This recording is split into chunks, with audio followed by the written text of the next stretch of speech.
I'm Declan Burke, and welcome to the Sitdown, the podcast that explores the mindsets, motivations, and opinions of the brands, agencies, rights holders, and elite talent working with Sport Endorse. Today's guest, Megan Henry, is a former D1 collegiate athlete in both field hockey and track. She then joined the Army, became a world-leading skeleton athlete competing for Team USA Skeleton and the Army World Class Athlete Programme with track records and a World Cup medal to her name. More recently, Megan won a Masters National Championship title in Olympic Weightlifting, and she now coaches individual athletes to write their own stories and to become the successful high performer that she says is within us all. It was fascinating talking with Megan, who has faced challenges and adversity in her journey as an athlete, and I think you will enjoy her story so far, her insights, her positive mindset, and will come away feeling more energized than ever. Enjoy.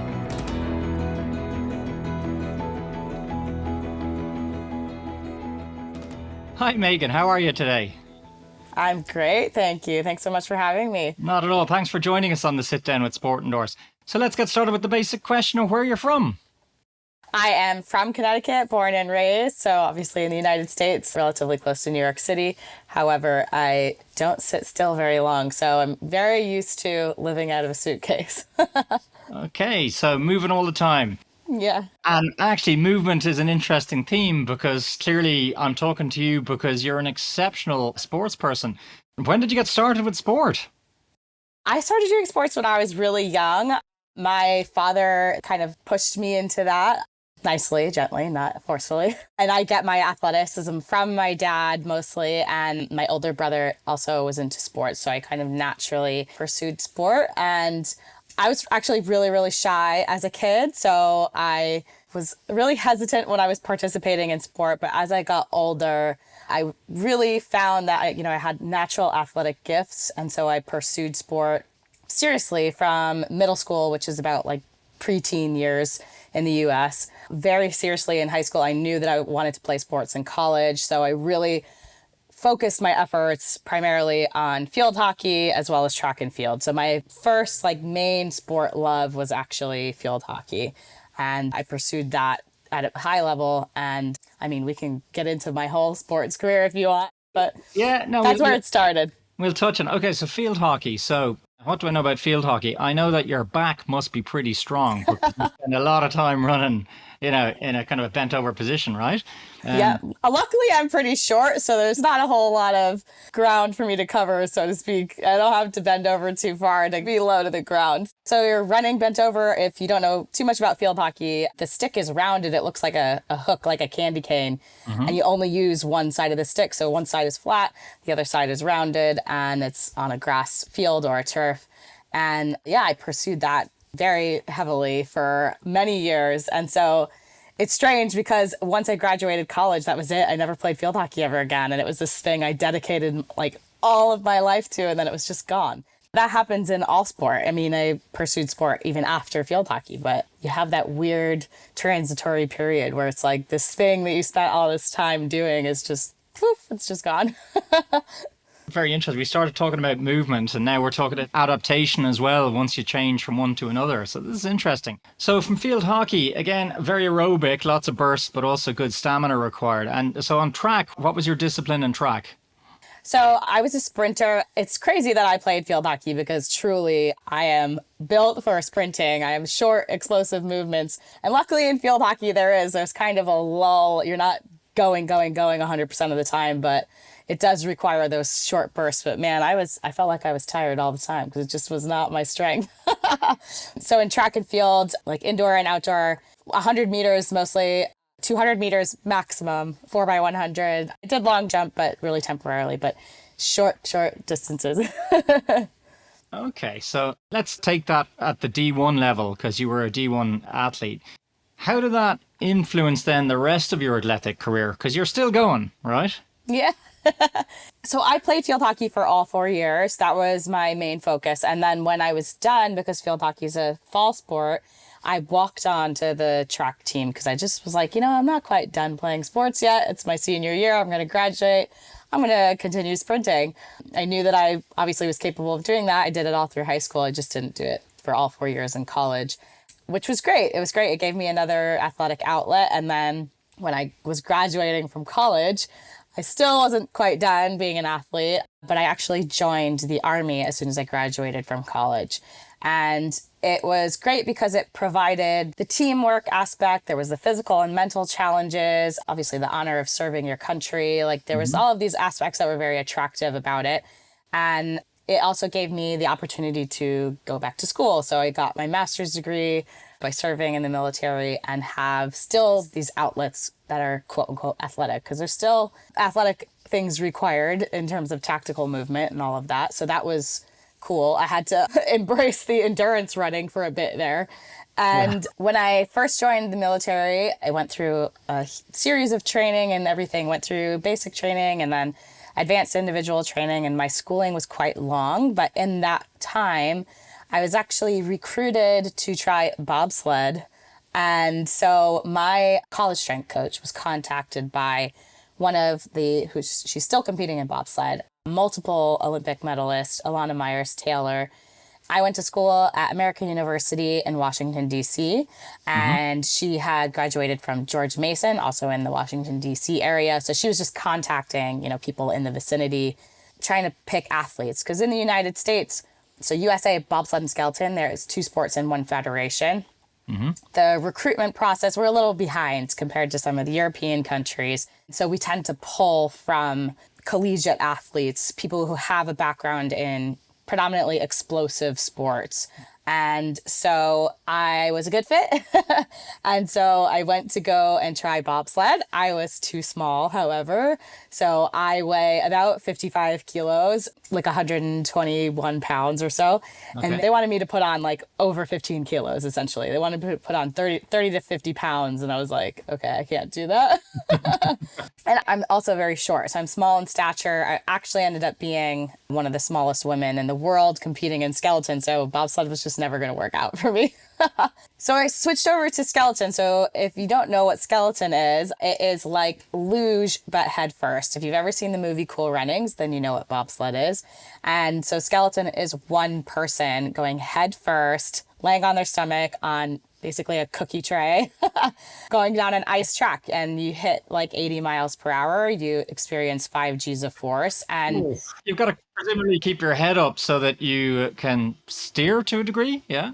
I mean, for a large portion, you're really not seeing that much because of the pressure within the corners. And I mean, yeah, like you said, your chin is inches off of the ice. So the way we start the race is that you're pushing a weighted sled, and that's how you get the acceleration for the sled to get going. So they're looking for people who are explosive and strong. And I pushed one of the heaviest sleds in the field. So I had to be really strong and explosive to get this thing. I mean, you're generating it from the zero movement and having to generate all of that yourself and bring it up to speed at a full out sprint before you jump onto it going headfirst. So obviously the physical demand there is huge, but I imagine the mental demand is also huge, right? I mean, apart from that explosiveness, then you've got to try and have your wits about you, because at those kind of speeds, presumably a slip up could result in being sore. Definitely. I've had my fair share of crashes. Concussion is one of the big injuries, so to speak, that comes from skeleton and bobsled. So skeleton requires, obviously there's this huge explosive movement at the beginning. You're generating a ton of power and explosion and getting the sled up to speed. Then you're loading onto the sled. So all of these athletic things. And then you have to somehow bring it back to being relaxed while going 80 miles per hour head first. So there's this very delicate balance between, this explosiveness that's required, then immediately being relaxed and settling onto the sled. And also just being able to be very, very present so that you're able to execute while sliding. Because if your mind is elsewhere, or if it's thinking about, oh, I screwed up in that last corner, it shows up the rest of the way down the track, and it shows up on your timesheet. So skeleton is usually 2 heats for a race. And the other interesting part about both bobsled and skeleton is you get 3 training days with 2 runs each. So 6 practice runs before a race. So 6 practice runs before you're expected to be an expert at this track and compete. And so it's not a lot of time, and you only compete from October to maybe the end of February, realistically. So it's like 6 months out of the year that you're doing this sport. And so that's very unique because most other sports, like even if you were skiing and snowboarding, you could go somewhere else in the world and still be able to do it. And skeleton is not like that. And so it requires a lot of mental focus. And at the same time, for me, what I ended up incorporating was a lot of mindfulness to be able to help me stay present and let go of mistakes and just being able to release tension, because obviously you're using centrifugal force and all of that. And so if you think that you're steering perfectly and steering in the right places, but if you're tense or you're holding any sort of stress in your body or in your mind, it doesn't matter. It doesn't matter how perfect your lines look. You're basically trying to force at that point. If you're trying to force like perfection, which is something I learned from early on in my career, it doesn't matter. It really doesn't matter. It really requires this like balance of being relaxed and like on the border of being out of control. So skeleton is very, very unique sport, I think, in the world that requires a very particular mindset to excel.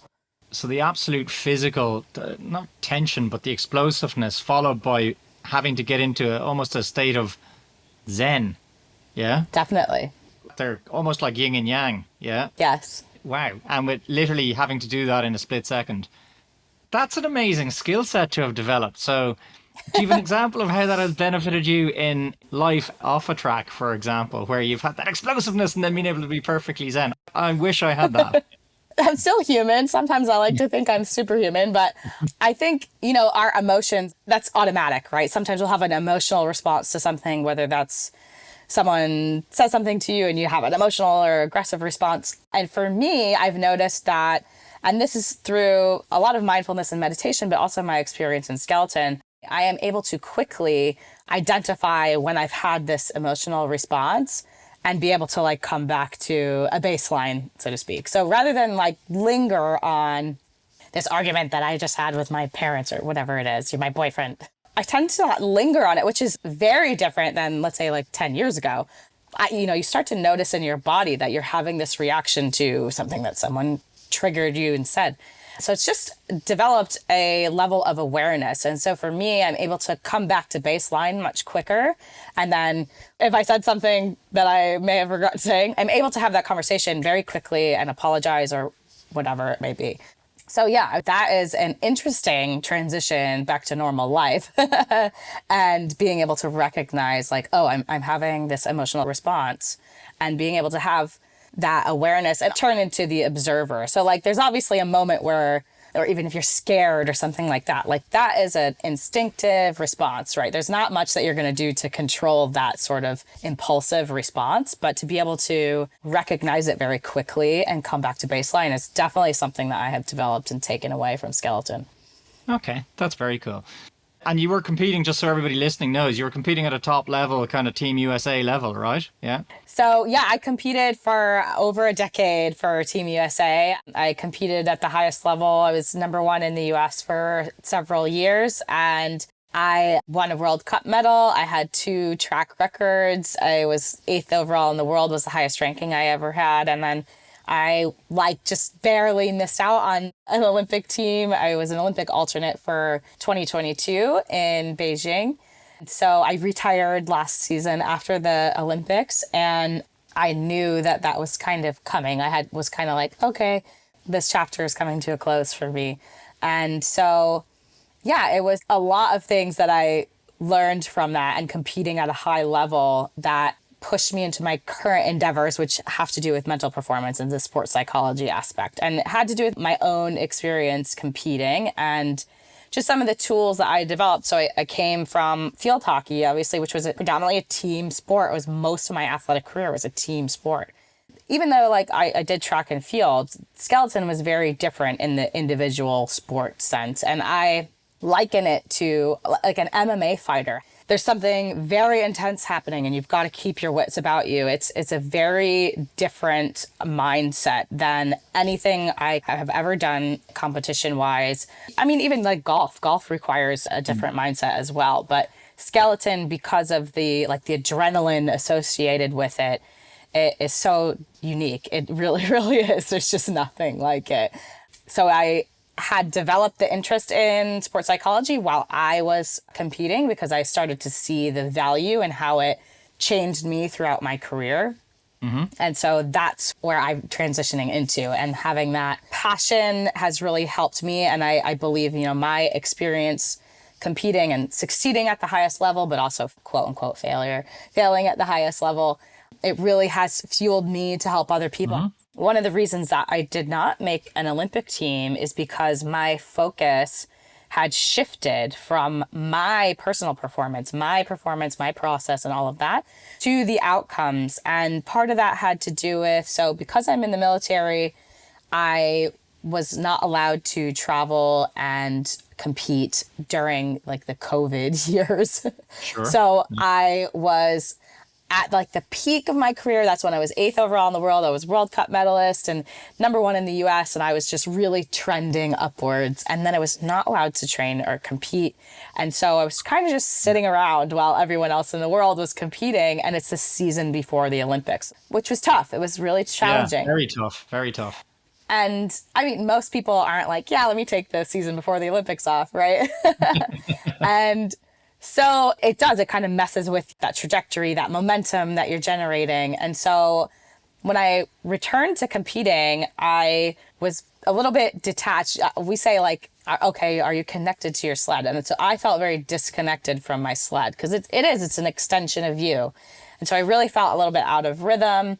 And it was a transition to come back to the sled. And I was so attached to my previous accomplishments the season prior. So I was like, well, I should be at this level.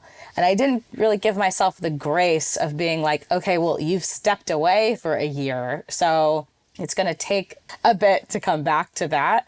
And so I had done all of this mental work, all of this introspection and all of this, and used some sports psychologists and mental performance coaches. And for whatever reason, I felt like, well, you know what?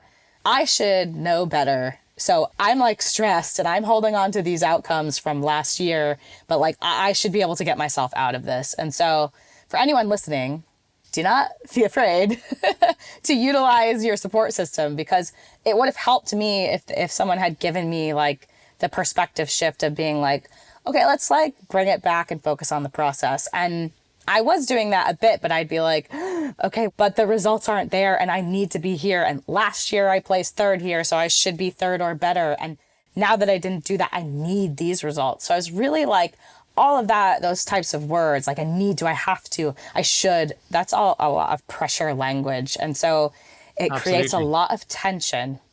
So ultimately, I didn't end up making an Olympic team. It was very, very close. I missed out by 12 points, but I've learned so much from that experience. So while people might be like, oh my gosh, you spent all these years and you didn't even make an Olympic team. But I learned so much more from not making it than I probably would have if I did make it. And I believe that makes me more relatable as a coach, that I know what that's like. And I do know what it takes to get to that and why I didn't do that. So I've learned a lot from it. I completely agree with that. And I mean, recently when the Milwaukee Bucks were knocked out, Giannis was interviewed. I don't know if you've seen that interview. No. And he's asked about, well, do you consider the season a failure? Because they didn't make it. Yeah. And he was like, no. He was like, basically, there is no failure in sport. There's only learning. Yeah. But the principle is there. And there's a lot of stuff in the corporate world as well, which is all around that as well. It's like an IBM had this whole thing, fail, but fail fast, right? So it's about how failure actually isn't really failure. It's teaching us how to be successful. But without it, it's very difficult to know what's what. Yeah. Definitely. I think you're spot on, basically. Everybody is human and absolutely everybody has setbacks in one way or another. So if you were a coach who had only ever achieved success, how can you possibly coach somebody when they have one of those setbacks? Definitely. And it's interesting because in Olympic sports, it's a 4-year cycle. So it's a lot of buildup to this one peak event.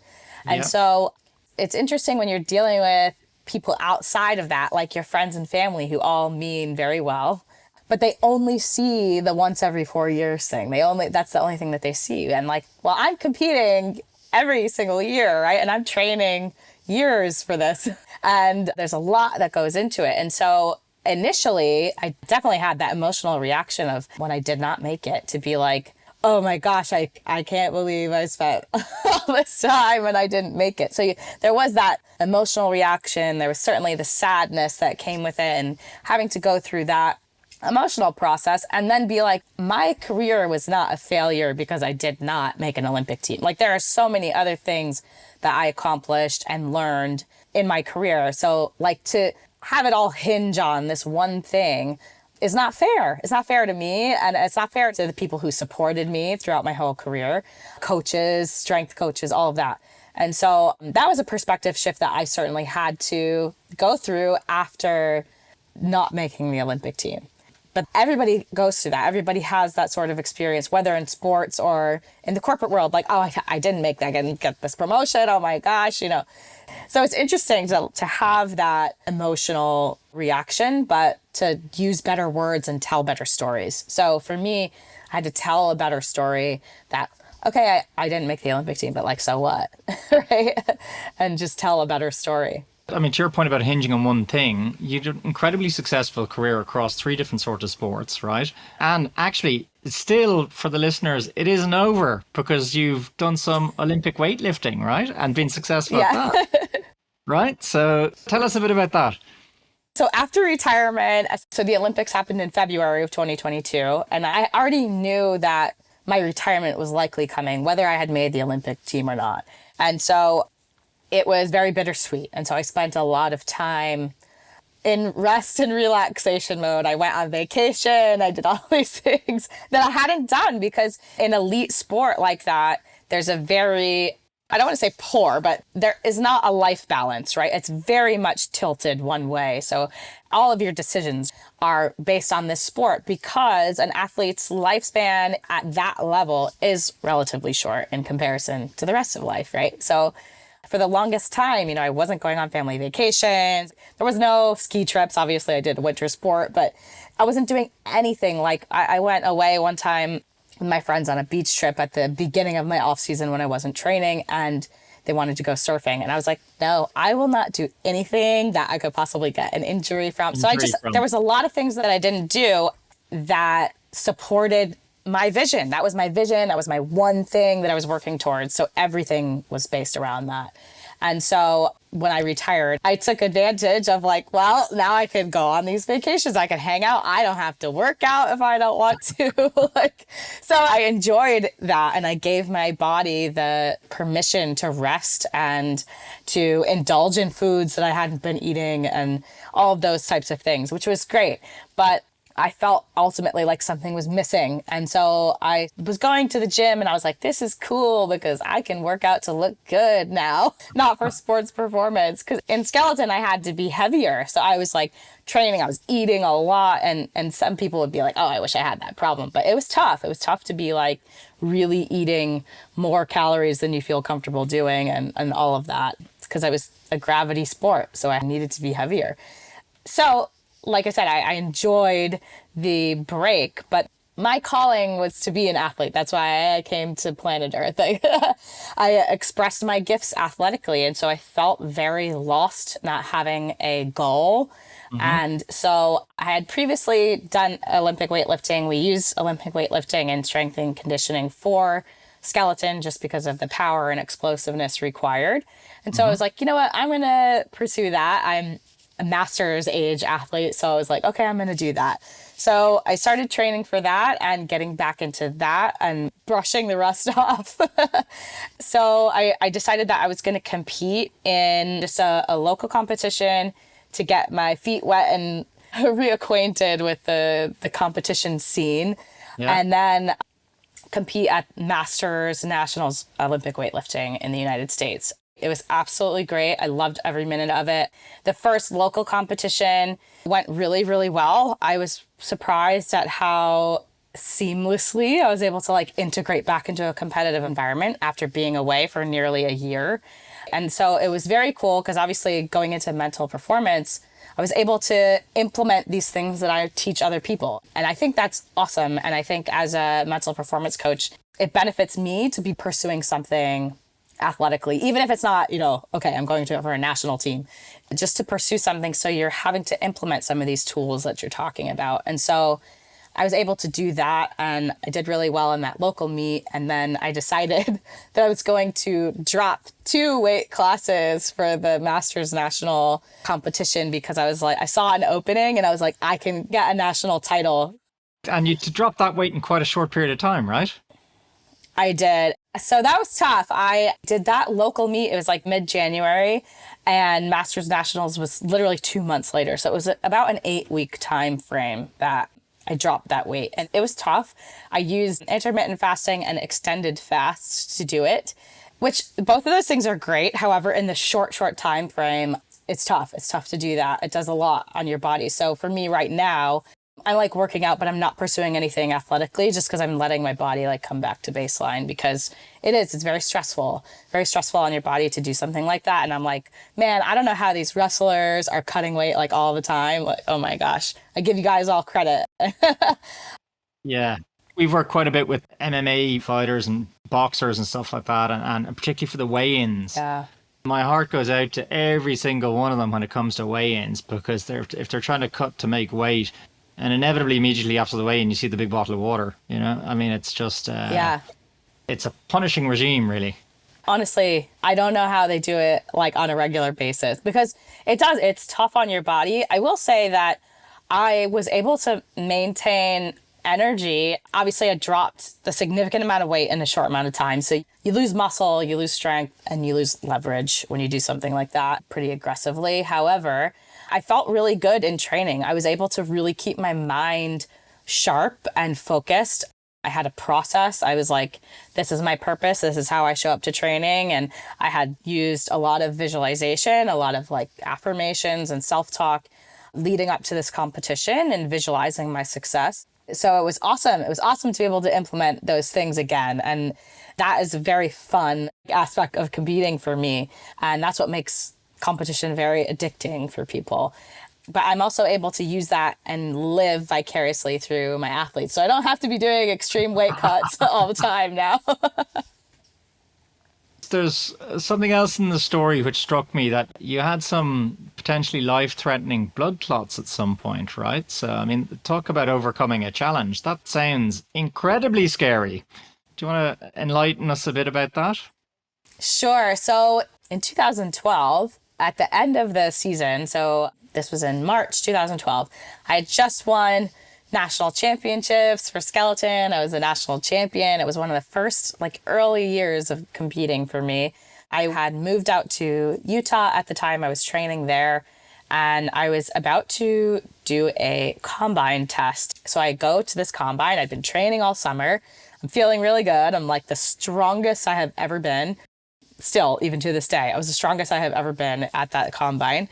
So I go to this combine test, which is basically an assessment, obviously, of your athleticism. It's like sprinting, agility, you're doing some jumps, max weight lifting, like max clean, and a 3-rep max back squat.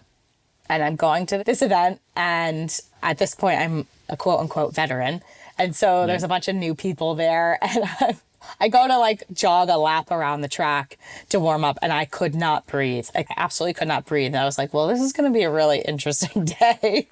I was like, I got to conserve my energy. So I complete this combine test. One of the first things is a 45-meter sprint. So if you've been training for any sort of sprinting, it's like, okay, 45 meters is not so bad, right? And so I do this 45-meter sprint, and I essentially collapse at the end of this sprint, and I'm gasping for air. And so everybody's looking at me, right? Like, what is wrong with this girl? Yeah. I somehow finished this whole combine test. Again, I did the best I've ever done to this day in terms of the lifts and everything. I squatted 123 kilos for 3. And I was at, I don't know, 57 kilo body weight. So it was very strong, right? I was like, I cannot do that now. I had the highest combine score out of the women that summer. And so I left this combine and I went straight to an urgent care. I was like, something is really wrong with me. And I'm like, everything that I've been doing is the exact same. I eat the same. I wake up at the same time. All my things are super regimented. But the one thing that I've changed is that I have started this birth control. And it was the NuvaRing, if anybody's interested. So I started to notice within 10 days of taking this that I just had a little bit of difficulty recovering. Like if I was sprinting, it would just take me a little bit longer to catch my breath. And so the average person may not have noticed something like that, but I started to notice, and I was like, okay, what's going on here? And I'm like, well, there's been fires in Utah, so maybe that's it. One of my teammates has mono. Maybe I've got mono. So your mind does interesting things when it starts to justify, like, well, there's got to be an explanation for this, right? And Sure. it just exponentially got worse the day of the combine, where it was so bad. My breathing was so labored that I wouldn't have been able to carry on this conversation. There's no way that I could have even like been speaking. So, Wow. and I was just completely out of breath going upstairs. And so I end up flying from Utah to Florida, where my boyfriend at the time was. I saw a doctor there, and flying with blood clots, that's what I ended up having, was Not a good is idea. very dangerous. Yeah. Super, super dangerous. Like it's the most risky thing you could do. So in the process of making it back to Connecticut before ideally going up to Lake Placid, which is where the Olympic Training Center is, and I'm seeing all these doctors like in the process. So I see some doctor in Utah. I fly to Florida. I see a couple doctors there. I fly to Connecticut. So I'm on the phone with my mom and I'm like, there's something really wrong. I need to see a pulmonologist. When I'm still in Florida, she's like, they can't get you in until this week. So I go home. I see another urgent care. I go to my like general practitioner, and all of these people are like, oh, okay, well, maybe you need an inhaler, maybe you need this, oh, take this antibiotic, you probably have a respiratory infection. And I'm saying the same story over and over again. I'm like, I started taking this birth control. This is the only thing that's changed in my life. And I see the pulmonologist and I'm telling the story, and he's like, well, you're a great storyteller. And so he's like, I'm afraid that you have blood clots in your lungs, and I hope that I'm wrong, but I need to rush you immediately to get a CAT scan because this is life-threatening. It's very dangerous. And he's just like, I hope that I'm wrong. And so this was in the evening. So they sent me to an after-hours imaging center. And so they bring me in, they do a CAT scan, and after that, they bring me in to do an ultrasound of my legs. And I'm sitting in this room, and it's very dark for some reason. And they hand me a phone, and it's the doctor on the phone, the pulmonologist. And he was like, Megan, I'm really sorry to tell you that you've got multiple bilateral pulmonary embolisms, meaning you've got blood clots in both lungs. It looks like somebody took paint and splattered it, and you've got blood clots all throughout your lungs. Oh my gosh. And there's one off of the main branch of a pulmonary artery, which is why you've had such difficulty breathing. And it's caused an infarction, which means there's dead tissue of your lung. And so I just again, this emotional response that you can't help. I just immediately started hysterically crying. Because at first I was like, I don't even know what pulmonary embolism means, right? Yeah. And so I was just absolutely hysterical. And my parents come and they're like, oh my, how in the world did this happen? And so they rushed me to the hospital. I was in the hospital for 10 days. I was bedridden. I had to do heparin shots, which are as a blood thinner. You have to do these shots in your stomach. It is terrible, truly. And then I was put on Coumadin at the time, which is a blood thinner. And now there's different medications for that. So it was very strange because I was gearing up for my season. I felt really great and felt very, very prepared physically. And then when I was released from the hospital, they were like, okay, you can walk for 10 minutes a day. You have this little breathing machine that you can practice breathing into to increase your lung capacity. And I was like, oh my gosh, what in the world? So it was a huge contrast, right? At the time I was training sometimes 6 days a week, sometimes twice a day. So it was very bizarre. And then I was in and out of doctor's offices because with Coumadin, you have to make sure the medication, the dosage is correct. And your blood can't be too thin and it can't be too thick and you got to measure it. And so initially it was terrible. I was in and out of doctor's offices. I was just my life was truly upside down, and that was very challenging. And they had told me, the pulmonologist was like, you may never be an athlete ever again. I'm like, I'm so sorry. And it was not a nice story at the time. Yeah. So for me to come through that, I was telling myself a different story. I was like, I'm going to be an athlete at some point. I don't know how long it's going to take, but I'm going to return to competing. They had said that I needed to be on blood thinners for a year. And I was like, I'm going to be off these in 3 months. That didn't happen, but I was optimistic. Yeah. And I ended up being on blood thinners for about 8 months. So I did come off earlier than expected. And the whole time I was visualizing my own healing and recovery. That was what I kind of spent my time doing. And there were certainly bouts of depression, truly. It was very, very mentally challenging to be like, again, this was the year before the Olympic season. Yeah. 2012 to 2013 is the season I sat out. So again, I came back into an Olympic season where I had left being the national champion. I came back. I was barely making the top 10 because people just leapfrog you. It was also early on in my career. So when you're early on in a career like that, your skills haven't quite been refined. And so it was so challenging mentally for me. And I held on to the vision that like, I'm going to return to competing. I'm going to return. I am healthy. I can visualize my recovery.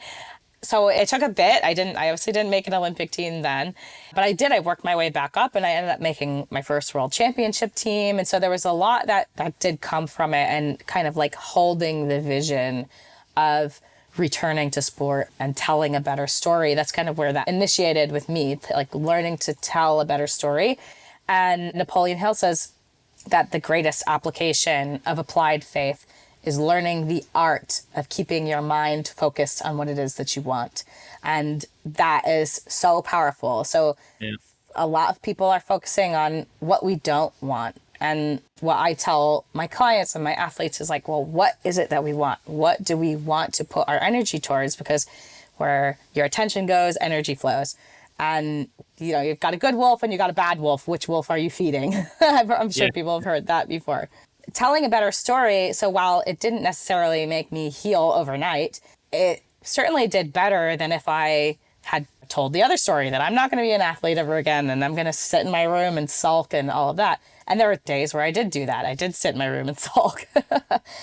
But just reminding myself of like, this is the vision that I have, and holding to that vision and telling the better story certainly gave me a better outcome than if I hadn't done that.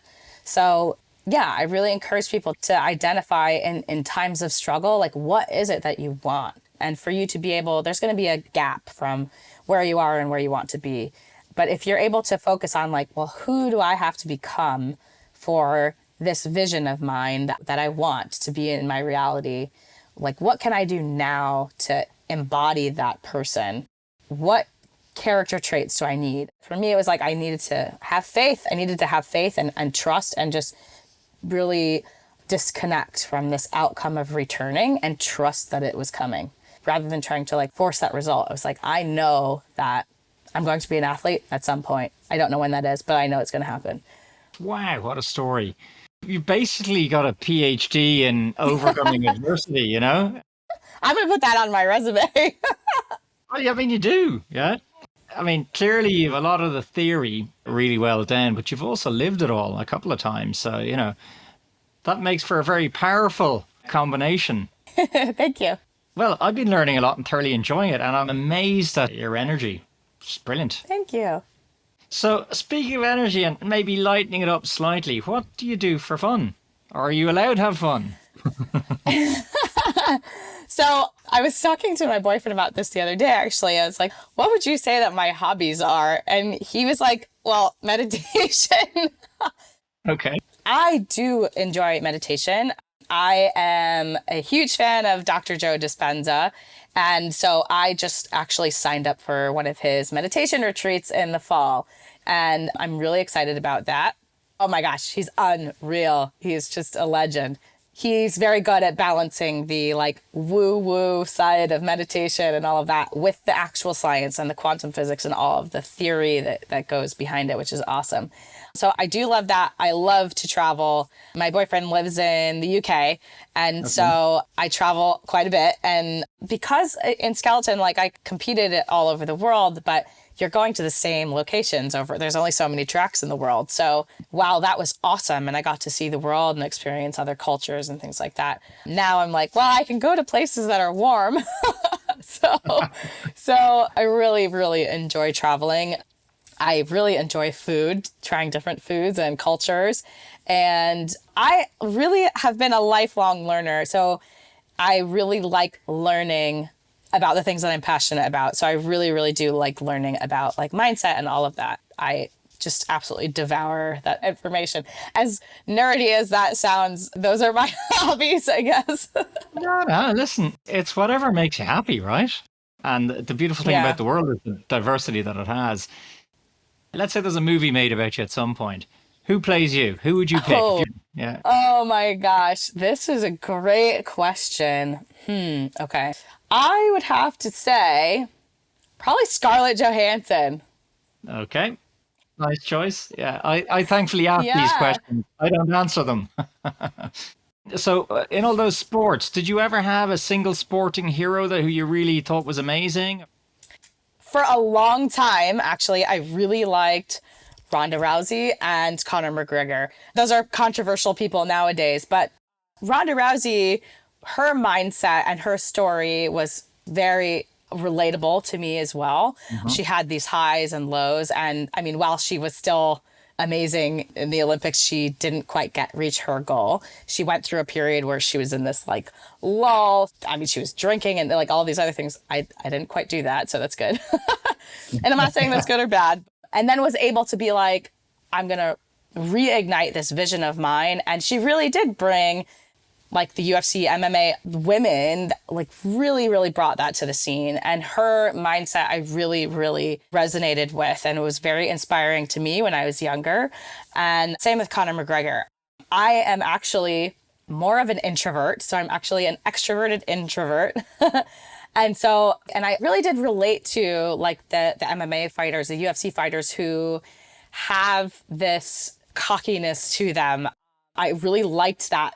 I personally don't do that, but I was like, I really like that. And I want to embody that mentality on the inside, even if I'm not expressing it in the same way as like a Conor McGregor. And early on, I loved that Conor McGregor, he told the story. He kept the vision of the things that he wanted. He kept them at the front of his mind, and he was able to execute and bring those things into his reality. And he's an excellent example, whether you like him or not, whether your taste in him has changed over the years.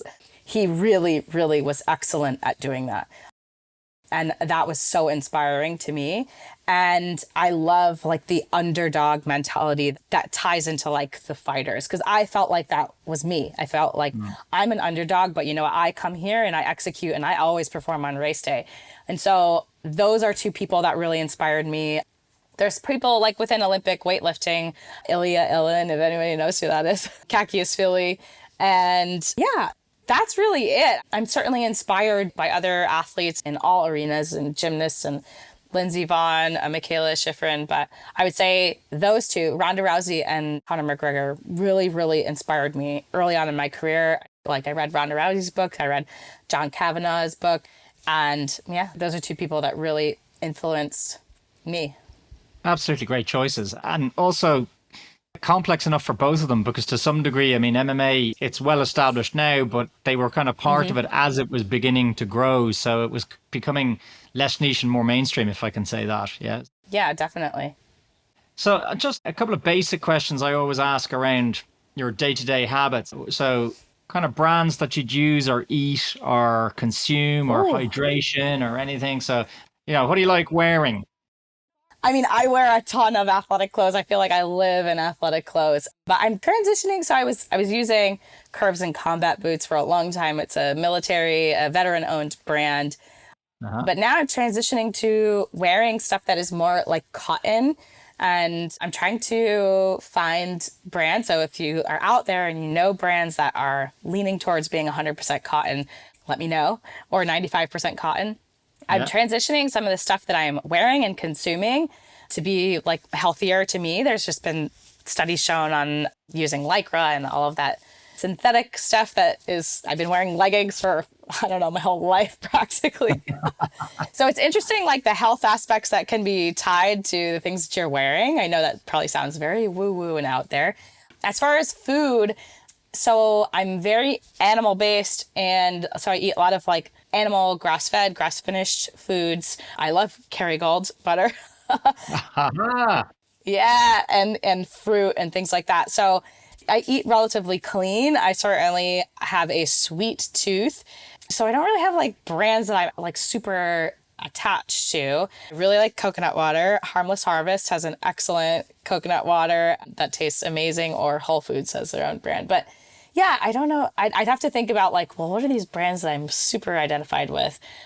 So on the sweet tooth bit / cheat meal, if there was such a thing as a cheat meal in your world, what would that be? Would it just be lots of dessert?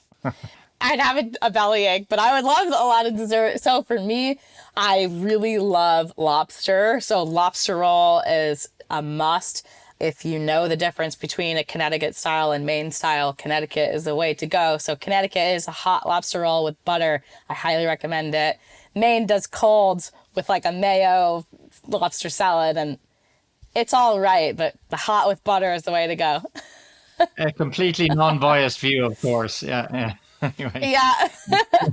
So I am gluten-free. I do that by choice, just for inflammation and recovery and all of that. I started to do that as an athlete, and I felt better, so I just kept doing that. But if I were to indulge in some gluten, a really good pizza, particularly while in Italy, is something that I would indulge in.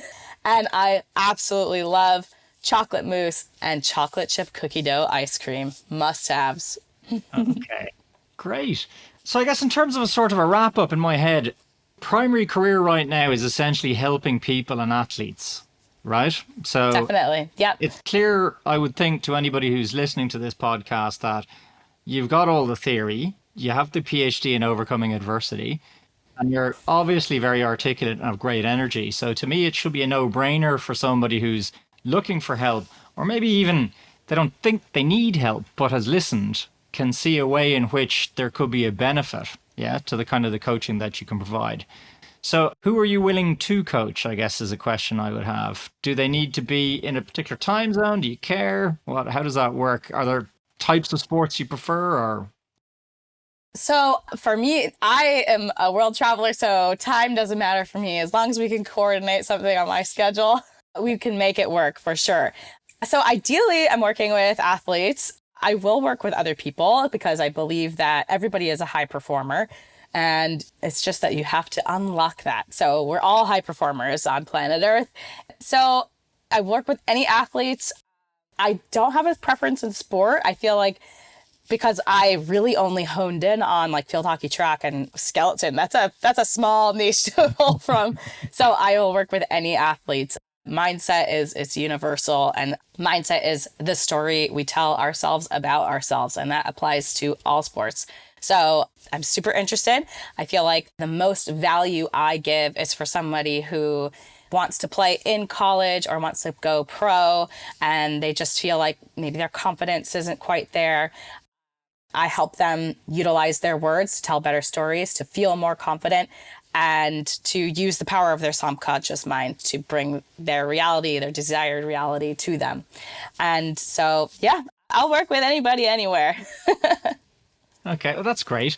Well, listen, just to say a very big thank you from me for taking time to chat with us, Megan. I've thoroughly enjoyed it. I'm quite sure everybody who listens will thoroughly enjoy it as well. And we'll ensure your contact details are available to everybody. For those listening, you'll hear it in the wrap up in a minute, but you can contact us at Sport Endorse, and we'll very happily put you directly in touch with Megan. Thanks, Megan. Thank you. That's all for this episode. Thanks once again to Megan for giving us her time and for sharing her insights. If you've enjoyed listening, give us a like and leave a comment on the podcast provider of your choice. We appreciate your support. Speaking of support, if you're an athlete looking for some support in ensuring you've the right mindset to write your own story and enjoy the successes you envisage, let us know and we can connect you with Megan. Reach out to us by email at hello@sportendorse.com or DM us via social media. Until next time, take care and be relentless.